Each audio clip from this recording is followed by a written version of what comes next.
Hello नमस्कार साथियों। आज का टॉपिक है हमारा राजस्थान का एकीकरण। दोस्तों, हर दिन की तरह आपके लिए रोज़ाना एक बहुत ही महत्वपूर्ण और आपकी तैयारी को मजबूत बनाने के लिए मैं नई नई वीडियोस लेकर आता रहूँगा। आप यदि मेरे चैनल पर नए हैं तो दोस्तों सब्सक्राइब कर लीजिएगा, क्योंकि आपको आने वाली वीडियोज़ एकदम सभी कोचिंगों के नोट्स से खरी निकाल कर बनाई जा रही है। ध्यान रखिएगा दोस्तों। अब देखते हैं राजस्थान का एकीकरण, और ये भी मुझे बताइए कमेंट्स में कि आपको मेरी वीडियो कैसी लगी और क्या कमी रही है, जिससे कि दोस्तों मैं मेरी वीडियोज़ में जो कोई कमी है उसको मैं जल्दी से जल्दी निकाल सकूं और मैं आपको बेहतर से बेहतर नोट्स या वीडियोज़ उपलब्ध करवा सकूं। आइए दोस्तों चलते हैं। और ये रहा राजस्थान के एकीकरण का पहला। भारतीय देशी रियासती विभाग का गठन कब किया गया था दोस्तों? भारतीय देशी रियासती विभाग, ये बहुत ही इंपॉर्टेंट है, ध्यान रखना है दोस्तों इसको। भारतीय देशी रियासती विभाग का गठन कब किया गया था? तो देखिए, इसका गठन किया गया था 5 जुलाई 1947 को, और इसका अध्यक्ष बनाया गया था दोस्तों सरदार वल्लभ भाई पटेल को, और इसके सचिव थे वीपी मेनन। वीपी मेनन इसके सचिव थे। आगे देखिए दोस्तों, रियासती विभाग के द्वारा देशी राज्य के लिए भारतीय संघ राज्य बनाने के लिए निम्नलिखित शर्त तय की गई थी। यानी कि दोस्तों जो छोटी छोटी रियासतें थी उनको मिला करके और एक संघ बनाना था, और उस संघ को भारतीय संघ में मिलाना था, जिसे राज्य कहते हैं। तो उसके लिए क्या शर्तें रखी गई थी दोस्तों? तो आइए देखते हैं क्या शर्तें थी। शर्त थी कि जो कोई भी रियासत है वो न्यूनतम 10 लाख की जनसंख्या हो उसकी, जो भारतीय संघ राज्य में मिलने के लिए है उसकी क्या है, न्यूनतम 10 लाख की जनसंख्या हो। ठीक है। आगे क्या शर्त थी? न्यूनतम 1 करोड़ रुपए की उसकी वार्षिक आय हो। इस प्रकार देशी राज्य के लिए, यानी कि वो अपना स्वतंत्र राज्य बना सकती है। इस तरीके से इसमें शर्त लगाई गई थी। तो इसमें देखिए दोस्तों, सिर्फ 4 ही रियासतें थी जो इन शर्तों को पूरा करती थी, जिन्हें जीव्य राज्य भी कहा गया है। राजस्थान में ऐसी 4 ही रियासतें थी दोस्तों, इन शर्तों को पूरा करती थी, यानी कि 10 लाख की जनसंख्या और 1 करोड़ रुपए की वार्षिक आय या उससे अधिक। तो देखिए दोस्तों कौन कौन सी थी। जयपुर, जोधपुर, बीकानेर और उदयपुर, ये 4 रियासतें थी जो 10 लाख की जनसंख्या और 1 करोड़ की वार्षिक आय का पूर्ति करती थी। आगे आइए दोस्तों, देखते हैं क्या है। एकीकरण के समय में 19 रियासतें, 3 ठिकाने और 1 केंद्र शासित प्रदेश था। 19 रियासतें थी, 3 ठिकाने थे और 1 केंद्र शासित प्रदेश था। तो 19 रियासतें और 3 ठिकाने, 3 ठिकाने और केंद्र शासित प्रदेश। तो देखिए, केंद्र शासित प्रदेश में था अजमेर और मेरवाड़ा। ये केंद्र शासित प्रदेश था, अजमेर और मेरवाड़ा। तो दोस्तों केंद्र शासित प्रदेश में था अजमेर और मेरवाड़ा, ध्यान रख लीजिएगा। केंद्र शासित प्रदेश तो ये था।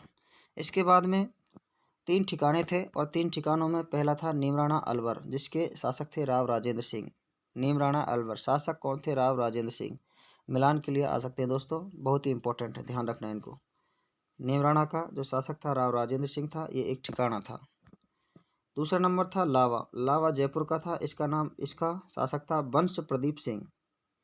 वंश प्रदीप सिंह, क्या था? वंश प्रदीप सिंह। आगे देखिए दोस्तों, वंश प्रदीप सिंह था।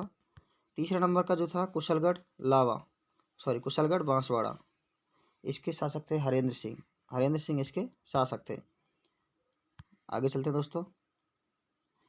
अंग्रेजों के द्वारा एकीकरण के समय राजस्थान को 4 भागों में स्टेट एजेंसियों के द्वारा बांटा गया था। तो कौन कौन सी स्टेट एजेंसियां थी? ढूंढाड़ राजपूत स्टेट एजेंसी, केंद्र था जयपुर दोस्तों, ध्यान रखने योग्य है। ढूंढाड़ राजपूत स्टेट एजेंसी कहाँ थी? तो जयपुर में थी। आगे देखिए, मारवाड़ राजपूत स्टेट एजेंसी कहाँ थी? तो इसका मारवाड़ केंद्र क्या था? जोधपुर, नंबर 2। तीसरा नंबर था मेवाड़ राजपूत स्टेट एजेंसी, और इसका केंद्र था उदयपुर। आगे है हाड़ौती राजपूत स्टेट एजेंसी, केंद्र था कोटा। राजस्थान के एकीकरण में लगा समय 8 वर्ष 7 माह और 14 दिन का समय लगा था। राजस्थान के एकीकरण करने में 8 वर्ष 7 माह 14 दिन का समय लगा था दोस्तों। हर एक राजस्थान एकीकरण से संबंधित एक भी क्वेश्चन यहाँ पर नहीं छोड़ा जाएगा दोस्तों। ये आपको वीडियोज इसी प्रकार बनाई गई है। राजस्थान की सबसे बड़ी रियासत है जिसका नाम है दोस्तों मारवाड़ रियासत। राजस्थान की सबसे बड़ी रियासत है मारवाड़ रियासत। राजस्थान की सबसे छोटी रियासत है दोस्तों शाहपुरा की रियासत। आगे देखिए दोस्तों, राजस्थान की सबसे प्राचीनतम रियासत है, प्राचीन जो है, मेवाड़ रियासत। और राजस्थान के सबसे नवीनतम रियासत है वह है झालावाड़ रियासत दोस्तों। सबसे जो बड़ी रियासत का नाम अगर है तो वह है मारवाड़। सबसे छोटी रियासत का नाम लिया जाए तो शाहपुरा। और सबसे प्राचीन रियासत का नाम लिया जाए तो मेवाड़।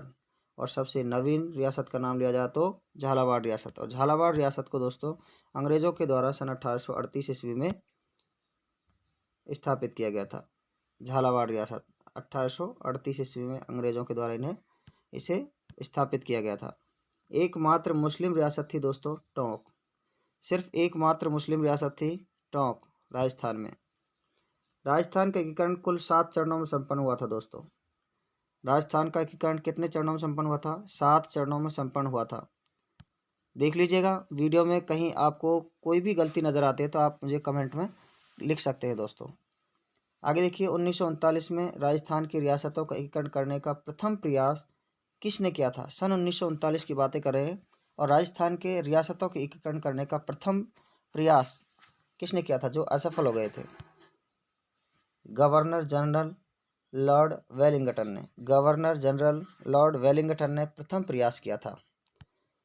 आगे देखते हैं दोस्तों, 18 मार्च 1948 का प्रथम चरण है राजस्थान एकीकरण का, जिसे कहते हैं हम मत्स्य संघ। क्या कहते हैं दोस्तों? मत्स्य संघ कहते हैं जिसे। तो आइए देखते हैं क्या है। मत्स्य संघ का नाम किसके सुझाव पर रखा गया? तो के.एम. मुंशी के सुझाव पर रखा गया। मत्स्य संघ का नाम रखा गया के.एम. मुंशी के सुझाव पर। ध्यान रखने योग्य प्रश्न है दोस्तों।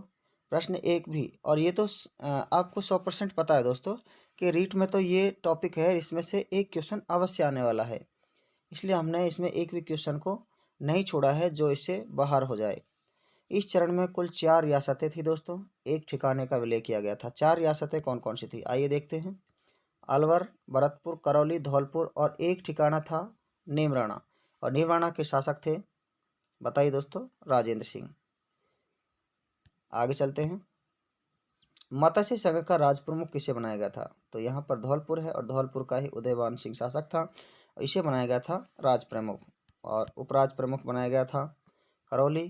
करौली के थे शासक गणेश पाल वासुदेव सिंह, ये करौली के शासक थे, इन्हें उपराज प्रमुख। और मत्स्य संघ का जो था उदयवान सिंह शासक था, उसे राज प्रमुख बनाया गया था।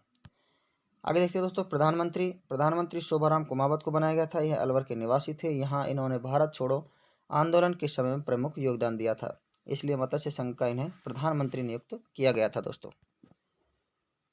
आगे चलते हैं। ये देखिए, उप प्रधानमंत्री किसे बनाया गया था? तो उप प्रधानमंत्री जुगल किशोर चतुर्वेदी राजस्थान के थे, और राजस्थान में भी भरतपुर के थे। इन्हें राजस्थान का नेहरू भी कहा जाता है, इनकी उपाधि है राजस्थान का नेहरू। तो दोस्तों ये बहुत ही लाजवाब है, क्योंकि जुगल किशोर चतुर्वेदी को राजस्थान का नेहरू भी कहा जाता है, यानी कि दूसरा नेहरू भी कहा जाता है। आगे देखिएगा, मत्स्य संघ की राजधानी बनाई गई अलवर को, और इसका उद्घाटन करता था एन.वी. गॉडगिल। ये तत्कालीन केंद्रीय व खनिज उद्योग मंत्री थे दोस्तों। उद्घाटनकर्ता एन.वी. गॉडगिल थे। और उद्घाटन कहाँ हुआ था? उद्घाटन हुआ था लोहागढ़ भरतपुर में। मत्स्य संघ का उद्घाटन हुआ था दोस्तों लोहागढ़ भरतपुर के किले में। आइए दोस्तों आगे चलते हैं। और मत्स्य संघ की कुल वार्षिक आय थी 1.84 करोड़ रुपए। 1.84 करोड़ रुपए थी मत्स्य संघ की वार्षिक आय। जनसंख्या 18 लाख से अधिक थी। मत्स्य संघ की जनसंख्या 18 लाख से अधिक थी दोस्तों। तो मत्स्य संघ प्रारंभ हुआ था 18 मार्च 1848 को दोस्तों। ठीक है, इसका मत्स्य संघ नाम रखने का सुझाव दिया था दोस्तों के.एम. मुंशी ने। फिर से रिपीट कर रहा हूँ, के.एम. मुंशी। ठीक है, और इस मत्स्य संघ में आपको 4 रियासतें और एक ठिकाने को शामिल किया गया था, जिसे हम सूत्र के माध्यम से ABCD की ट्रिक से याद कर सकते हैं। और नीमराणा के लिए एन, ABCDN यानी कि अलवर, भरतपुर, करौली, धौलपुर और नीमराणा ठिकाना। और इसके उद्घाटनकर्ता थे एन.वी. गॉडगिल दोस्तों। कौन थे? एन.वी. गॉडगिल। एन.वी. गॉडगिल थे और ये उस समय के क्या थे? तत्कालीन केंद्रीय और खनिज उद्योग मंत्री थे। ठीक है। प्रधानमंत्री बनाया गया था शोभाराम को, शोभाराम कुमावत, और उप प्रधानमंत्री बनाया गया था जुगल किशोर चतुर्वेदी को। राजधानी अलवर और उद्घाटनकर्ता आपको पता ही है, उद्घाटन स्थल लोहागढ़ भरतपुर में। मत्स्य संघ की वार्षिक आय 1.84 करोड़ रुपए और जनसंख्या 18 लाख से अधिक थी। आगे चलते दोस्तों। कुल इकाई इसमें 5 यानी कि ABCD और N, यानी कि अलवर, भरतपुर, करौली, धौलपुर और नेवराना ठिकाना। और रियासतें इसमें 4 थी, अलवर, भरतपुर, करौली और धौलपुर, एक ठिकाना को छोड़कर। दूसरा चरण है दोस्तों, इसे पूर्व राजस्थान संघ के नाम से जाना गया। दूसरा चरण पूर्व राजस्थान संघ 25 मार्च 1948, 25 मार्च 1948 को दोस्तों। इस चरण में 9 रियासतें और एक ठिकाने का विलय किया गया था। 9 रियासतें और एक ठिकाने का विलय किया गया था। ठीक है, देखते हैं कौन कौन सी रियासतें हैं। कोटा, बूंदी, झालावाड़, टोंक, किशनगढ़, प्रतापगढ़, शाहपुरा, डूंगरपुर, बांसवाड़ा, कुशलगढ़ ठिकाना। ठीक है दोस्तों, कुशलगढ़ एक ठिकाना है जिसमें शामिल किया गया था। कोटा, बूंदी, झालावाड़, टोंक, किशनगढ़, प्रतापगढ़, शाहपुरा, डूंगरपुर और बांसवाड़ा, ये 9 रियासतें थी, इन्हें इसमें शामिल किया गया था। आगे देखिए दोस्तों, राज प्रमुख बनाया गया था भीम सिंह कोटा। कोटा के शासक थे भीम सिंह, महाराज भीम सिंह को इसमें राज प्रमुख बनाया गया था। और उपराज प्रमुख बनाया गया था बहादुर सिंह बूंदी को। बहादुर सिंह बूंदी को इसमें उपराज प्रमुख बनाया गया था। 25 मार्च दोस्तों, 18 मार्च में 7 दिन और जोड़ दिए तो 25 मार्च 1948 को पूर्व राजस्थान संघ का निर्माण हुआ। ठीक है। वरिष्ठ उपराज प्रमुख बनाया गया था लक्ष्मण सिंह डूंगरपुर को, वरिष्ठ उपराज प्रमुख में। ठीक है। इसके बाद देखिए, प्रधानमंत्री बनाया गया था गोकुल लाल असावा, ये शाहपुरा के थे। गोकुल लाल असावा को पूर्व राजस्थान संघ में द्वितीय चरण में प्रधानमंत्री बनाया गया था। और प्रथम चरण मत्स्य संघ में 18 मार्च 1948 को प्रधानमंत्री बनाया गया था शोभाराम कुमावत को। आगे चलते दोस्तों, और ये देख लीजिएगा, राजधानी बनाया गया था पूर्व राजस्थान संघ की राजधानी कोटा को बनाया गया, और राज प्रमुख भी कोटा के ही महाराज भीम सिंह को बनाया गया। उद्घाटनकर्ता थे एन.वी. गॉडगिल और उद्घाटन हुआ कोटा में। देखिए दोस्तों, मत्स्य संघ का उद्घाटन हुआ था लोहागढ़ भरतपुर में और उद्घाटन किया था एन.वी. गॉडगिल ने। और द्वितीय चरण जो है पूर्व राजस्थान संघ, इसका उद्घाटन भी एन.वी. गॉडगिल ने किया था और उद्घाटन हुआ था कोटा में। ध्यान रखिए दोस्तों। वार्षिक आय थी इसकी पूर्व राजस्थान संघ की 2 करोड़ रुपए और मत्स्य संघ की वार्षिक आय थी 1.84 करोड़ रुपए। कंपेयर कर लीजिएगा दोस्तों, ध्यान रहेगा। जनसंख्या 23,60,000। जनसंख्या कितनी है? पूर्व राजस्थान संघ की जनसंख्या है 23,60,000। मत्स्य संघ की जनसंख्या कितनी है दोस्तों? तो मत्स्य संघ की जनसंख्या है 18 लाख से अधिक। ठीक है। तीसरा चरण शुरू होता है। तीसरा चरण का नाम रखा गया है संयुक्त राजस्थान। 18 अप्रैल 1948 को, यानी कि मत्स्य संघ में 1 महीना और जोड़ दिया जाता है तो दोस्तों 18 अप्रैल 1948 तक हम पहुंच जाते हैं। 1 महीने बाद तीसरा चरण संयुक्त राजस्थान के नाम से शुरू होता है। तीसरे चरण में उदयपुर रियासत को और मिला दिया गया पूर्व राजस्थान संघ में।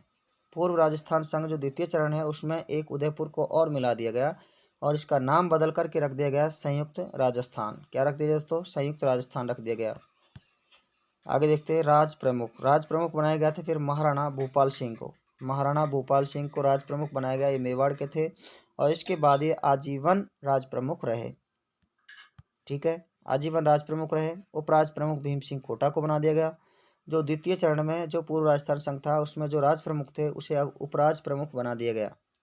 ठीक है, राज प्रमुख बनाया गया महाराणा भूपाल सिंह मेवाड़ के को और आजीवन ये बने रहे। ठीक है, आगे चलते हैं। प्रधानमंत्री माणिक्यलाल वर्मा को बनाया गया तृतीय चरण में। तृतीय चरण में किसे बनाया गया दोस्तों? देख सकते हो आप, तृतीय चरण में बनाया गया है माणिक्यलाल वर्मा को। उप प्रधानमंत्री बनाया गया गोकुल लाल असावा को। द्वितीय जो पूर्व राजस्थान संघ था उसमें गोकुल लाल असावा को प्रधानमंत्री बनाया गया था। तृतीय चरण हुआ है जिसमें क्या बनाया गया है? जिसमें प्रधानमंत्री माणिक्यलाल वर्मा को बनाया गया है। संयुक्त राजस्थान की बात करें हम, संयुक्त राजस्थान में माणिक्यलाल वर्मा को प्रधानमंत्री, राजधानी उदयपुर को बनाया गया। और उद्घाटनकर्ता थे पंडित जवाहरलाल नेहरू और उद्घाटन हुआ उदयपुर में। दोस्तों प्रथम और द्वितीय चरण में उद्घाटन हुआ एन.वी. गौडगिल के द्वारा। प्रथम चरण का उद्घाटन हुआ लोहागढ़ भरतपुर में और द्वितीय चरण का उद्घाटन हुआ था। तो दोस्तों उदयपुर राजधानी बनाई गई, उद्घाटनकर्ता पंडित जवाहरलाल नेहरू को, और उद्घाटन किया था इन्होंने उदयपुर में, और वार्षिक आय थी इसकी 3.16 करोड़ रुपए वार्षिक आय, और जनसंख्या थी 42 लाख से अधिक। प्रथम चरण की जनसंख्या थी दोस्तों 18 लाख से अधिक। यानी कि प्रथम चरण की बात करें हम प्रथम चरण में, तो दोस्तों प्रथम चरण में कौन था? प्रथम चरण में था मत्स्य संघ, और मत्स्य संघ की जनसंख्या थी दोस्तों 18 लाख से अधिक। द्वितीय चरण पूर्व राजस्थान संघ, जिसकी जनसंख्या थी 23,60,000। और अब जो चल रहा है तीसरा चरण, उसका जिसे संयुक्त राजस्थान के नाम से जाना जाता है, 18 अप्रैल 1948 को शुरू हुआ और 42 लाख से अधिक इसकी जनसंख्या है। ठीक है दोस्तों, आगे चलते हैं और इस प्रकार देखते हैं हम चौथा चरण। और चौथे चरण की बात करते हैं तो वृहद राजस्थान नाम दिया गया। पहले में दोस्तों मत्स्य संघ, ठीक है, मत्स्य संघ। दूसरे में पूर्व राजस्थान संघ, ठीक है। तीसरे में संयुक्त राजस्थान संघ। और पहले को 18 मार्च 1948 को, दूसरा 7 दिन और जोड़ दिए तो 25 मार्च 1948 को, तीसरा हुआ 18 अप्रैल 1948 को, और चौथा चरण आ गया आपके सामने 30 मार्च 1949 को। दोस्तों चौथा चरण देखते हैं। इस चरण में कुल 5 इकाइयों का संयुक्त राजस्थान में विलय किया गया। संयुक्त राजस्थान जो तीसरा चरण था उसमें 5 इकाइयां और जोड़ दी गई और नाम बदल कर रख दिया गया वृहद राजस्थान। चौथा चरण वृहद राजस्थान, ठीक है। वृहद राजस्थान में संयुक्त राजस्थान था, जिसको देख लीजिए संयुक्त राजस्थान में क्या था, कोटा, बूंदी, झालावाड़, टोंक, प्रतापगढ़, किशनगढ़, शाहपुरा, डूंगरपुर, बांसवाड़ा, कुशलगढ़, ठिकाना, ये तो थे आपके पूर्व राजस्थान संघ में। उसके बाद में संयुक्त तीसरे चरण में जिसे बनाया गया संयुक्त राजस्थान संघ, तो उसमें क्या था, एक उदयपुर को और जोड़ दिया गया, ठीक है। उसके बाद में अब जो चल रहा है हमारा चौथा चरण वृहद राजस्थान, उसमें जयपुर, जोधपुर, जैसलमेर, बीकानेर और लावा ठिकाना को और जोड़ दिया गया, तो बना दिया गया वृहद राजस्थान संघ, ठीक है। वृहद राजस्थान का निर्माण हुआ 30 मार्च 1949 को, और इसी दिन राजस्थान का जन्म दिवस भी मनाया जाता है दोस्तों। 30 मार्च को ही राजस्थान दिवस मनाया जाता है इसका, 30 मार्च को इसका जन्म हो गया था, ये समझ लीजिएगा, ठीक है। आगे चलते हैं। महाराज प्रमुख बनाया गया महाराणा भूपाल सिंह को। राज प्रमुख से महाराज प्रमुख बनाया गया महाराणा भूपाल सिंह को। राज प्रमुख बनाया गया मान सिंह द्वितीय को। राज प्रमुख किसे बनाया गया? मान सिंह द्वितीय को राज प्रमुख बनाया गया दोस्तों। महाराज प्रमुख महाराणा भूपाल सिंह को तृतीय चरण में इन्हें राज प्रमुख बनाया गया था, जो मेवाड़ के थे, और आजीवन ये बने रहे, ठीक है। आगे चलते हैं दोस्तों और देख लीजिएगा, ये रहा हमारा उपराज्य प्रमुख बनाया गया भीम सिंह कोटा वाले को, यानी कोटा के शासक थे। प्रधानमंत्री बनाया गया चौथे चरण में हीरालाल शास्त्री को, ठीक है। मत्स्य संघ की बात करें तो प्रधानमंत्री थे शोभाराम कुमावत। कौन थे दोस्तों? शोभाराम, ठीक है। द्वितीय चरण की बात करते हैं पूर्व राजस्थान संघ, तो प्रधानमंत्री थे गोकुल लाल असावा। कौन थे दोस्तों? गोकुल लाल असावा। तीसरे चरण की बात करते हैं, तीसरा चरण था वृहद राजस्थान, संयुक्त राजस्थान, और संयुक्त राजस्थान के जो प्रधानमंत्री थे, संयुक्त राजस्थान के प्रधानमंत्री किसे बनाया गया? माणिक्यलाल वर्मा को बनाया गया। किसे बनाया गया? माणिक्यलाल वर्मा को बनाया गया। और चौथा चरण हमारा चल रहा है वृहद राजस्थान, उसका प्रधानमंत्री है हीरालाल शास्त्री, ठीक है, ये ध्यान रखना है दोस्तों। आगे चलते हैं। राजधानी जयपुर को बनाया गया, ठीक है। मत्स्य संघ की राजधानी क्या थी? अलवर, ठीक है। पूर्व राजस्थान संघ की राजधानी क्या थी? पूर्व राजस्थान संघ, दूसरा चरण था। पूर्व राजस्थान संघ की राजधानी किसे बनाया गया था? देख ली, ध्यान करते हैं, पूर्व राजस्थान संघ में किसे किसे शामिल किया गया था, तो राजधानी कोटा को बनाया गया था, ठीक है। तीसरी में देखते हैं, तो तीसरा है हमारा संयुक्त राजस्थान संघ। संयुक्त राजस्थान में किसे बनाया गया? मेवाड़ को, यानी कि उदयपुर को राजधानी बनाया गया। चौथा चरण हमारा चल रहा है वृहद राजस्थान में राजधानी बनाया गया जयपुर को दोस्तों, और सत्यनारायण राव समिति की रिपोर्ट के आधार पर इसे राजधानी बनाया गया, ठीक है। आगे चलते हैं। उद्घाटन करता है सरदार वल्लभ भाई पटेल, ठीक है। सरदार वल्लभ भाई पटेल उद्घाटन करता है। तृतीय चरण का उद्घाटन करता है पंडित जवाहरलाल नेहरू थे। प्रथम और द्वितीय चरण के एन.वी. गौडगिल थे। ठीक है, आगे बात करते हैं। इस चरण में विभागों का रियासत के अनुसार वितरण किया गया था, यानी कि रियासतों में विभागों का क्या किया गया था, वितरण किया गया था। ठीक है, किस प्रकार किया गया था आइए देखते हैं। बीकानेर में शिक्षा विभाग को स्थापित किया जाएगा। ठीक है, जोधपुर में न्याय विभाग को स्थापित किया जाएगा। ठीक है, आगे देखते हैं। उदयपुर में खनिज विभाग को स्थापित किया जाएगा। आपको मिलान के लिए प्रश्न बन सकता है दोस्तों, रीट में यही तो बात है, सीईटी में यही तो बात है, एलडीसी है आपकी आने वाली भर्तियों में अब प्रश्न सीधे नहीं आते हैं, उन्हें घुमा फिरा कर दिया जाता है, प्रश्न वहीं से होते हैं। आगे देखते हैं। कोटा में वन विभाग को स्थापित किया गया। ठीक है, और भरतपुर में कृषि विभाग को स्थापित किया गया। दोस्तों मुझे एक वीडियो को बनाने में लगभग 4 घंटे का समय लगता है और 4 घंटे में एक वीडियो बनकर तैयार होती है। टॉपिक बहुत सी किताबों से निकाले जाते हैं, क्योंकि एक वीक टॉपिक आपकी भर्ती के लिए किस प्रकार इम्पोर्टेंट है वो हम जानते हैं, इसीलिए वीडियो को बनाने में 4 घंटे लग जाते हैं दोस्तों।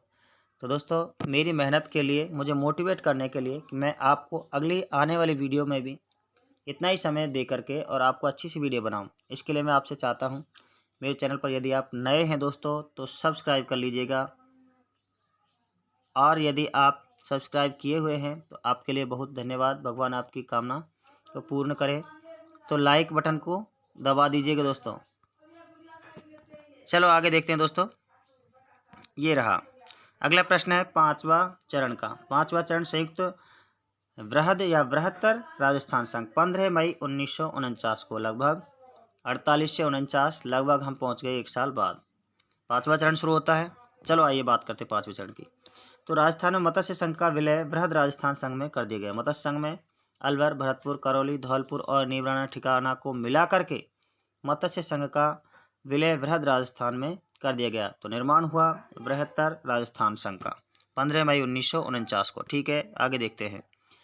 भरतपुर और धौलपुर या शब्दों के संदर्भ में निर्णय लेने हेतु भरतपुर या धौलपुर किसका गठन किया जाए, तो शंकर राव देव समिति का गठन किया गया था इनके लिए। ठीक है, भरतपुर और धौलपुर दोनों को इसी में मत्स्य संघ के साथ साथ इसका विलय कर दिया गया दोस्तों, इसी रिपोर्ट के आधार पर, शंकर राव समिति रिपोर्ट के आधार पर, इसी रिपोर्ट के आधार पर भरतपुर धौलपुर समेत मत्स्य संघ का इसमें किसमें बृहत्तर राजस्थान में मिला दिया गया। ठीक है, आगे देखते हैं दोस्तों। छठे चरण की बात करते हैं। छठा चरण है हमारा राजस्थान संघ 26 जनवरी 1950। छठे चरण की बात कर रहे हैं। और देखिए छठा चरण क्या है। इस चरण में ये देखिए, इस चरण में सिरोही के आबू देलवाड़ा क्षेत्र को मुंबई प्रांत में मिला दिया गया। यहाँ पर ध्यान रखने योग्य बात है, छठे चरण की बहुत शॉर्ट है और इसमें और कोई खास बात नहीं है, इसलिए मैं जो खास बात है उसको मैंने इसमें डाल दिया है। इस चरण में सिरोही के आबू देलवाड़ा क्षेत्र को मुंबई प्रांत में मिला दिया गया दोस्तों। ठीक है, आगे बात करते हैं। इसकी क्रियान्विति 7 फरवरी 1950 को हुई थी। 7 फरवरी 1950 को इसकी क्रियान्विति हुई थी। ठीक है, मिल गए मुंबई प्रांत में। आगे बात करते हैं और शुरू होता है हमारा 7वां चरण। 7वां चरण अर्थात वर्तमान राजस्थान 1 नवंबर 1956 को पूर्ण हुआ था। क्या बातें हैं देखते हैं। इस चरण में निम्नलिखित परिवर्तन किए गए थे। क्या परिवर्तन किए गए थे उनको हम अच्छे तरीके से देखते हैं, क्योंकि 7वां चरण हमारे लिए बहुत ही इंपॉर्टेंट होने वाला है। देखिए दोस्तों, फजल अली आयोग की रिपोर्ट के आधार पर जो आबू देलवाड़ा का विलय मुंबई प्रांत में किया गया था उसे वापस राजस्थान में किया गया।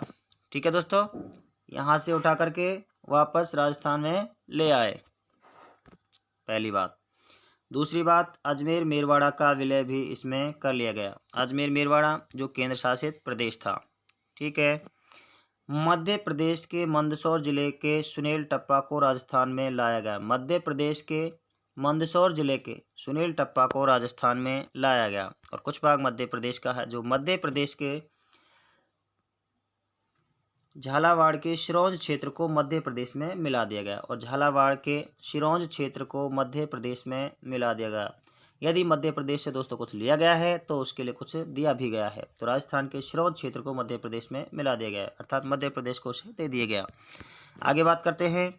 संविधान के 7वें संविधान संशोधन के अनुसार 1951 के अनुसार राज्यों के कार्यकारी प्रमुख को मुख्यमंत्री बनाया गया। राज्य के जो कार्यकारी प्रमुख थे उन्हें मुख्यमंत्री और संवैधानिक प्रमुख को राज्यपाल कहा जाने लगा। राज्यों के कार्यकारी प्रमुख को मुख्यमंत्री, और 7वें संवैधानिक संशोधन के अनुसार संवैधानिक प्रमुख को राज्यपाल कहा जाने लगा 1 नवंबर 1956 को। यस, आगे देखते हैं। मुख्यमंत्री बनाया गया था, प्रथम मुख्यमंत्री था हमारा राजस्थान का मोहनलाल सुखाड़िया। ठीक है। राज्यपाल गुरुमुख निहाल सिंह प्रथम है। ये सभी राजस्थान में प्रथम मुख्यमंत्री मोहनलाल सुखाड़िया, प्रथम राज्यपाल गुरुमुख निहाल सिंह। दोस्तों, चंद्रवीर सिंह ने क्या कहा था? बांसवाड़ा का था शासक। इन्होंने जो देशी रियासतों के जो विलय का था, विलय पत्र, तो उस पर हस्ताक्षर करने से पहले कहा था दोस्तों, यह विलय पत्र नहीं, यह मेरी मृत्यु का पत्र है। ठीक है। हनुमंत सिंह जोधपुर के शासक थे। उन्होंने कहा था आज स्वाधीनता दिवस नहीं अपितु शोक दिवस है। दोनों ही कथन बहुत ही इंपॉर्टेंट है दोस्तों। आगे देखते हैं। जयपुर के महाराजा मानसिंह द्वितीय ने राजस्थान को 3 भागों में बांटने का प्रस्ताव रखा था। 3 भागों में बांटने का प्रस्ताव रखा था। ये कोई यहाँ से आगे दोस्तों ऐसा कोई प्रश्न बनता नहीं है, तो मैंने इतना ही दिया है। 3 भागों का ज़्यादातर इसमें उल्लेख नहीं किया गया है। फिर भी बीकानेर रियासत ने भारत में विलय पत्र पर सर्वप्रथम हस्ताक्षर किए थे। 7 अगस्त 1947 को सर्वप्रथम हस्ताक्षर करने वाली जो रियासत थी वो थी दोस्तों बीकानेर रियासत। और सबसे अंत में जो धौलपुर रियासत ने हस्ताक्षर किए थे, सबसे अंत में जो हस्ताक्षर किए थे धौलपुर रियासत। और विलय पत्र पर सबसे पहले जो हस्ताक्षर किए थे बीकानेर रियासत ने किए थे दोस्तों। स्वतंत्रता प्राप्ति के बाद भारत में 3 श्रेणी के राज्य थे। स्वतंत्रता प्राप्ति के बाद 3 श्रेणी के राज्य। पहला ए श्रेणी के राज्य, वे राज्य जो पहले प्रत्यक्ष ब्रिटिश नियंत्रण में थे, जैसे बिहार और मद्रास पहले ब्रिटिश नियंत्रण में प्रत्यक्ष रूप से थे। बी श्रेणी के राज्य, वे राज्य जो छोटी छोटी रियासतों में विभाजित थे, जिनका एकीकरण किया गया, जैसे राजस्थान और मध्य प्रदेश। राजस्थान और मध्य प्रदेश का छोटी छोटी रियासतें थी, तो इन्हें बी श्रेणी के राज्य का दर्जा दिया गया। तीसरा नंबर 3 श्रेणी के राज्यों में तीसरा नंबर था सी श्रेणी के राज्य। छोटे छोटे वे राज्य जो ब्रिटिश काल में चीफ कमिश्नर के प्रांत कहलाते थे, जैसे अजमेर और दिल्ली। आगे चलते हैं दोस्तों और देखते हैं। सन 1956 में 7वें संविधान संशोधन के द्वारा ए और बी श्रेणी को समाप्त कर दिया। ए बी सी जो श्रेणी थी उन्हें समाप्त कर दिया गया और राज प्रमुख के स्थान पर राज्यपाल का पद सृजित कर दिया गया था। दोस्तों मेरी वीडियोज़ आपको कैसी लगी है? अधिक से अधिक वीडियोज़ आपके पास और आपके पास जल्दी से नोटिफिकेशन प्राप्त हो जाए तो दोस्तों मेरे चैनल को सब्सक्राइब कर लीजिएगा, बेल आइकन को प्रेस कर लीजिएगा। और यदि वीडियोज़ आपको अच्छी लगी है या फिर इसमें कुछ कमी है तो दोस्तों नीचे कमेंट कर दीजिएगा। बड़ी ही मेहनत से मैंने आपके लिए इस तरीके से वीडियो बनाई है। थैंक यू दोस्तों, मेरी वीडियो देखने के लिए आपके बहुत बहुत धन्यवाद।